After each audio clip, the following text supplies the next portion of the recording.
TV Candidez. Aqui a cidade tem muito mais espaço.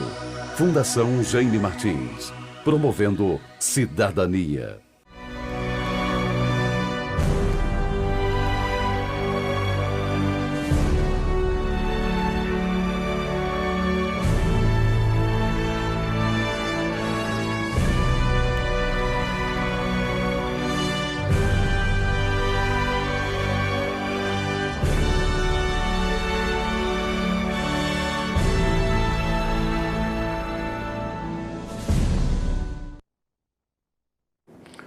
Olá, telespectadores da TV Candidez. Um bom dia para todos. Sejam todos muito bem-vindos a essa sala de aula, em que neste momento nós estamos aqui para adentrarmos o seu lar, a sua casa, para tratarmos de assuntos correlacionados à doutrina espírita. É uma alegria muito grande estarmos de volta aqui, hoje tendo como entrevistada a nossa amiga Flávia Fragoso, que é uma alegria muito grande para nós, Flávia, receber aqui no estúdio da TV Candidez, para que nós possamos trabalhar nesta manhã de hoje o assunto livre-arbítrio e responsabilidade. Com isso, a nossa temática de hoje, ela visa trazer ao entendimento de todos vocês a questão da liberdade, a questão do livre-arbítrio e o determinismo divino, essa correlação entre as leis divinas e a nossa condição de fazermos as escolhas entre o certo, quer dizer, entre o bem, entre o errado e entre o mal. Com isso, é imperioso que a gente possa estar com vocês, interagindo com vocês através dessa temática que a doutrina espírita nos proporciona em tempos de hoje. Então, com isso, começamos nosso programa, Flávia, te perguntando: quando falamos em livre-arbítrio, logo pensamos em liberdade, mas não haveria uma tensão entre essa liberdade individual e a convivência familiar? Bom dia a todos, é um prazer muito grande estar aqui, muito obrigada pelo convite. Sempre que a gente fala em liberdade, a gente vai ter que lembrar que a gente fala em liberdade dentro de um contexto sempre. Nós não somos seres livres ainda. Então, quando a gente pensa em liberdade, a gente sabe que existem os direitos que nos são oferecidos pela sociedade, pelas nossas condições, pelos lugares onde a gente mora. O que a gente tem aqui como liberdade em outro país pode não ser. E dentro disso, nunca é no vazio, sempre é em relação a uma circunstância que a gente vai ser livre ou não. Então, quando a gente fala que existe liberdade, existe liberdade, a gente é livre para algumas coisas, mas sempre dentro de um contexto. Nós somos seres que temos que ser regidos ainda por leis, porque os nossos acordos não são cumpridos e por isso houve a necessidade de se estabelecer leis, e essas leis são as leis que regem a sociedade. Então, nós somos livres dentro de contextos, de limitações impostas por essa sociedade. Agora, a sociedade num todo, vivendo esse quadro dessa grande transição social, essa transição humanitária, em que todo esse mundo de expiação e provas, neste presente momento, passa por essa situação de estar saindo de uma condição de um mundo de expiação e provas a um mundo de regeneração, a liberdade, neste caso, ela seria uma liberdade plena, ela está muito relativa à condição individual de cada criatura? A gente ainda não tem essa condição de liberdade plena, a gente ainda está meio longe dessa questão da liberdade plena. A gente ainda tem escolhas para fazer. Escolhas. Enquanto a gente tem escolhas para fazer, a gente não é livre. Porque Jesus era livre. Ele não tinha que pensar se ele ia fazer A ou se ele ia fazer B, se ia ser certo ou se ia ser errado. Ele era por amor, ele era totalmente livre. A gente não tem essa condição ainda. A gente ainda está preso ao que a gente vem trazendo de bagagem das nossas outras vidas, das nossas outras existências. E com isso a gente é preso em questões morais nossas muito fortes que nos impossibilitam de viver a liberdade de uma forma plena ainda. Pois é, neste caso, então, Deus nos criou livres. Essa liberdade é uma condição que cada um de nós realmente experimenta no nosso dia a dia. Quer dizer, uma liberdade pelo qual nós temos capacidade de podermos agir, Mas também existe a liberdade, aquela que passa a ser um atributo do espírito, que nós chamamos de livre-arbítrio.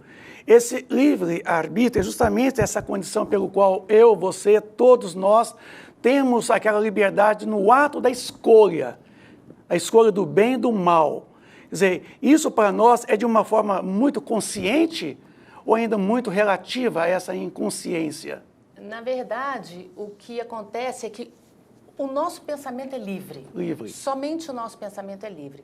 E mesmo ele sendo livre, nós temos que arcar com as responsabilidades desse pensamento e com o que a gente atrai com esse pensamento. Se a gente é livre para pensar, teoricamente a gente seria livre também para obrar, para fazer as coisas. Porém, a gente sabe que a semeadura é livre, mas a colheita é obrigatória. É obrigatória. Dessa forma, tudo que a gente faz, todas as escolhas que a gente faz, sejam elas boas, sejam elas ruins, sejam elas muito conscientes ou até um pouco inconscientes, elas falam de nós. Elas falam da minha bagagem.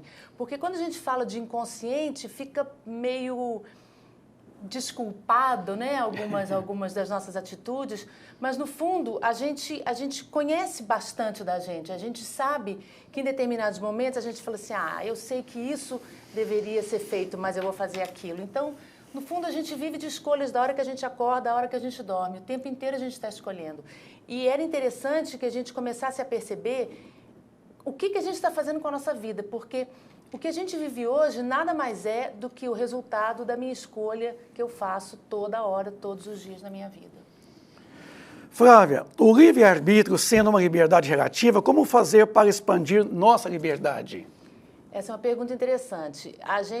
Se a gente pensar como nós, pais, se a gente tem um filho que a gente sabe que ele mente, que ele arruma subterfúgios para convencer a gente, que ele manipula, que ele faz um monte de coisas que não são muito interessantes, a gente, como pais, a gente dá uma certa liberdade. A gente fala, não, deixa eu ver se agora eu posso confiar, deixa eu ver se agora eu consigo fazer com que isso chegue mais à frente.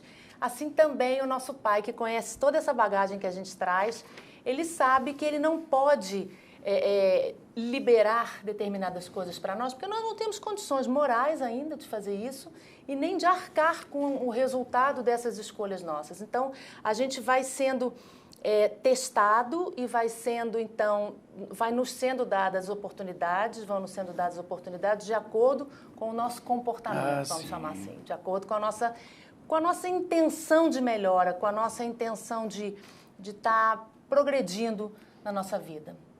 Agora, essa intenção que nós normalmente temos durante todos os dias, durante toda a nossa existência, como é que a gente pode estipular para nós essa situação de intenção de agir no bem ou agir no mal? A intenção é uma situação pelo qual a gente faz uma escolha livre ou as circunstâncias do mundo do qual a gente faz parte nos impõem a uma atitude desta ou daquela situação? Eu acho que o interessante é eu acho que tem uma coisa bacana para a gente conseguir viver isso e tentar colocar isso em prática. É muito fácil a gente agir como Jesus. Então, a gente resolve, pensa e determina determinadas coisas e vai tentar agir como Jesus. Mas o grande segredo, eu acho, é a gente reagir como Jesus, por causa dessas coisas todas que a gente vive no mundo. Então, é uma pessoa que te dá uma fechada no trânsito, é uma pessoa que te fala uma coisa que você não está satisfeita. O difícil e a meta, eu penso, é a gente reagir como Jesus, é a gente reagir no amor. Quando a gente conseguir fazer isso, que é justamente aquela coisa que a gente estava falando de determinar e decidir viver de uma forma melhor, se a gente conseguir cortando essas arestas aos pouquinhos, a gente vai conseguir viver de uma forma melhor. E isso vai se tornar um hábito para nós. Sim. Passa a ser uma constante, quer dizer, uma necessidade do dia a dia. Flávia, e o determinismo divino? Existe alguma situação que nos são impostas, como, por exemplo, a reencarnação? Aí eu te pergunto, onde fica o livre-arbítrio? Essa questão é interessante também porque, na verdade, ele ficou quando a gente programou e decidiu que a gente passaria por determinadas provas. O que a gente chama de fatalidade nada mais é do que, via de regra, uma combinação que foi feita no plano espiritual para que eu passasse por isso ou por aquilo, porque aquelas coisas me ajudariam a depurar a minha condição moral. Então, o que a gente vive hoje, principalmente algumas doenças, algumas coisas que a gente passa, o que a gente vive hoje nada mais é do que combinados que a gente fez na espiritualidade para que a gente pudesse estar hoje onde a gente está. É o que a gente poderia chamar de destino. E a gente poderíamos dizer que esse combinado é com a gente mesmo ou com uma situação externa? Na verdade, a gente tem a consciência, que a gente chama de combinado seria isso, a gente tem a consciência de que houve algumas coisas que foram bastante sérias, bastante fortes, e a gente gostaria de ter a chance de consertar essas coisas. Então, a gente escolhe, e a gente, quando eu falo combina, é porque há uma permissão da espiritualidade para que aconteça daquela forma. Da mesma forma, a gente pode também entender que existem situações que são compulsórias. Né? Quer dizer, você não tem tanta escolha. Você fala assim, olha, vai ser assim porque você, se não for assim, não vai ter jeito. Você não vai conseguir. Como até no caso das pessoas que se suicidam várias vezes e precisam vir num determinado momento. Lógico, elas têm consciência disso, mas antes, né, no plano espiritual, elas então concordam em vir em uma cama, numa situação que seja muito difícil para elas cometer aquilo uma outra vez. Eu te pergunto ainda, determinismo e livre-arbítrio, eles coexistem? Quer dizer, ao mesmo instante, eu tenho, por exemplo, a liberdade no ato da escolha, mas há leis divinas que nos impõem uma situação de viver em harmonia com elas. Essas duas situações, elas existem ao mesmo tempo? Eu acho essa pergunta linda, porque essa pergunta, ela fala da misericórdia divina. Essa pergunta, ela fala da chance que a gente tem de fazer diferente toda hora, da chance que a gente tem de escolher de novo, de um outro jeito, de fazer de uma outra forma. Isso é misericórdia. Existe, sim, a gente vem para passar determinadas coisas, mas a gente começa a trabalhar tanto na gente e a gente começa a fazer aquilo que a gente ouve de Jesus, né? Que o amor cobre uma multidão de pecados, que aí a gente fica... Quer dizer, a opção é sempre nossa de viver bem. É sempre nossa de viver bem ou de viver melhor ou de viver mal. E eu acho isso lindo, porque isso é a justiça divina. A justiça dos homens, ela julga a gente pelo errado, e a justiça divina, ela julga a gente pelo errado, mas julga pelo certo. Então, a gente tem essa chance de fazer diferente, de viver melhor. E é comum dizer que existe uma distância enorme entre a justiça e a própria lei em si. Porque nem tudo que é legal é moral. Então, quando a gente passa a perceber que a justiça divina, ela nos coloca pelo princípio da ação e reação, essa não é uma imposição por parte de Deus, mas é uma lei que nos coloca em condições de podermos viver em uma completa harmonia com as leis divinas. Quando nós, Flávia, não vivemos essa harmonia com essas leis divinas, o que pode acontecer com a gente nesse inteirinho? De não estar em harmonia com as leis divinas? Quando a gente não está em harmonia com as leis divinas, a gente está fora do contexto para o qual a gente foi criado. E dessa forma, a gente sabe que a lei da ação e reação, ela serve para todo mundo. Toda vez que eu tomo uma atitude, eu tenho imediatamente a consequência daquilo comigo. Pode não ser uma consequência imediata de um fato que vai acontecer na mesma hora, mas a consequência daquela ação, ela já está comigo.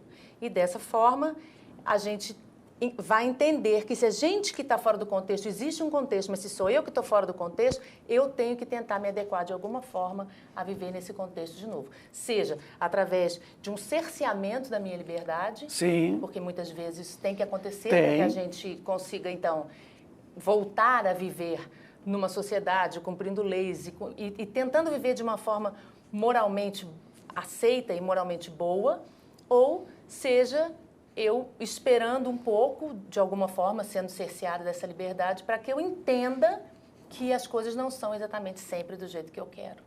Sendo assim, eu te pergunto dentro da lei de ação e reação ainda. É o princípio de ação e reação que educa o uso de nossa liberdade? Não precisaria ser assim.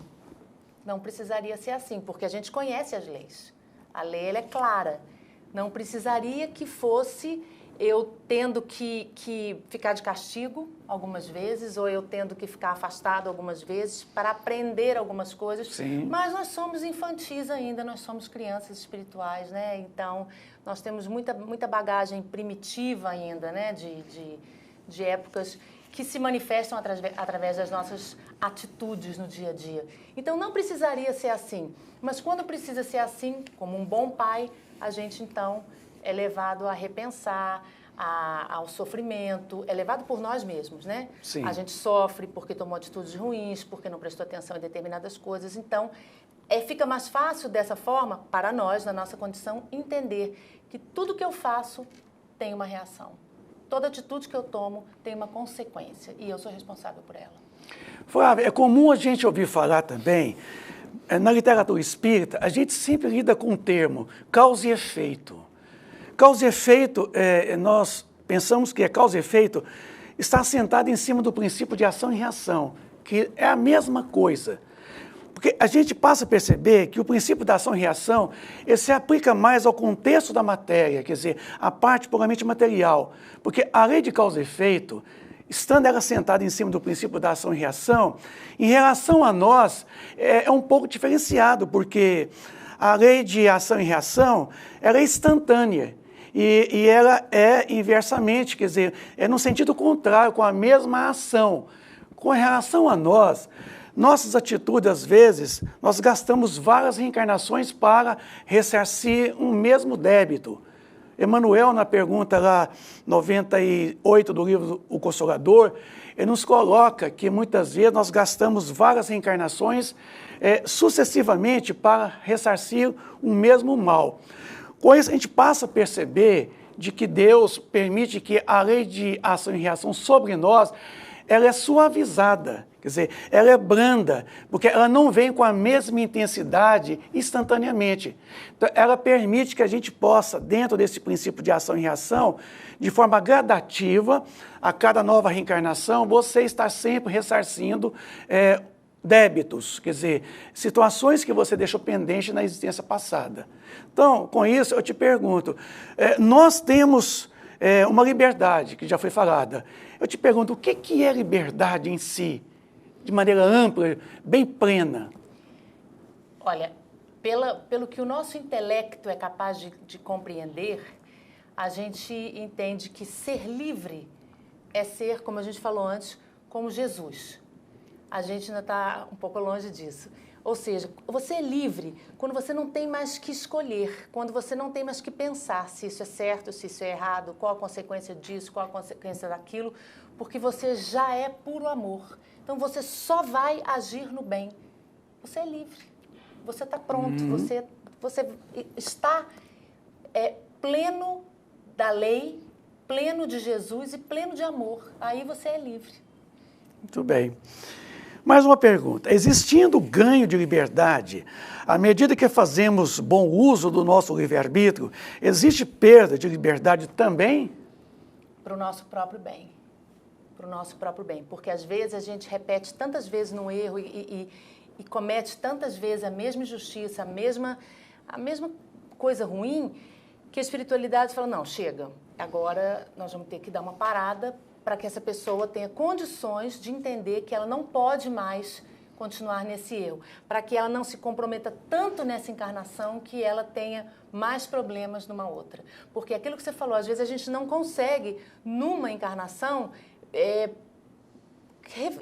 reviver, consertar uma série de coisas, mas a gente consegue melhorar muitas delas. Mas acontece também da gente se prejudicar e se comprometer e de uma certa forma, ficar pior em alguns aspectos, e a espiritualidade enxergando isso e a paternidade divina sendo misericordiosa, falou assim, não, é preferível que essa encarnação termine, ou cerceada a liberdade dessa criatura, para que ela não se comprometa mais, para que não aconteça dela ficar mais comprometida com as leis e se prejudique mais. Então, por isso, a gente pode perder a liberdade. A liberdade. Neste caso, Flávia, em que nós somos seres livres em nossas atitudes, eu te pergunto, para a gente começar a finalizar, existe possibilidades de Deus nos darmos condições da gente poder ressarcir um mesmo débito em situações assim, digamos assim, uma reencarnação imposta, quer dizer, uma reencarnação da qual que nós não teríamos tanta liberdade em fazer escolha ou não, há uma imposição da lei divina com relação a termos que passar por determinada situação reparadora? Claro, porque é justamente, uma vez até a gente estava assistindo uma palestra e estava se falando das doenças. As doenças que às vezes eram curáveis e outras eram incuráveis. E aí, eu lembro que alguém perguntou, assim, mas e as doenças que não têm cura? E a palestrista respondeu, elas são a cura. Então, existe sim, mas, como a gente falou antes também, existe a misericórdia divina que permite que, apesar de a gente ter concordado e acordado em vir para ressarcir, passando por determinadas situações, aquele débito ou, de alguma forma, melhorar determinadas situações, a gente conta também com a nossa condição de alguma forma, tentar evoluir e tentar viver e fazer aquilo de forma diferente. Porque é o nosso orgulho que nos prende e faz com que a gente evite de viver determinadas situações, evite de dar chances ao amor, evite de dar chances a um sorriso. É o nosso orgulho que nos prende. Flávia, estamos caminhando para a finalização deste programa. Você gostaria de deixar alguma concretização da ideia? Haveria uma mensagem que você gostaria de dirigir aos nossos telespectadores? Eu acho que a grande mensagem é a gente entender que Jesus é o caminho, a verdade e a vida. Isso pode parecer uma frase feita, mas é a pura verdade. E quando a gente entender isso, a gente vai ser livre e vai ser muito feliz. Muito bem. Flávia, te agradecemos mais pela essa presença maravilhosa neste programa, da sua participação, que levou essa mensagem aos nossos telespectadores. E desde já a gente sente muita alegria em poder contar com você aqui de outras vezes, na TV Candidez, no programa Espírita Nova Era, que estamos aí levando aos nossos telespectadores a mensagem espírita, a mensagem cristã. A todos vocês, amigos do Ideal Espírita, a todos vocês que nos assistem neste presente momento, os nossos sinceros agradecimentos pela coparticipação neste programa Espírita Nova Era. Que todos vocês estejam hoje na posse da presença divina, na presença do Cristo. Muita paz, muita alegria para todos vocês. Um bom dia para todos.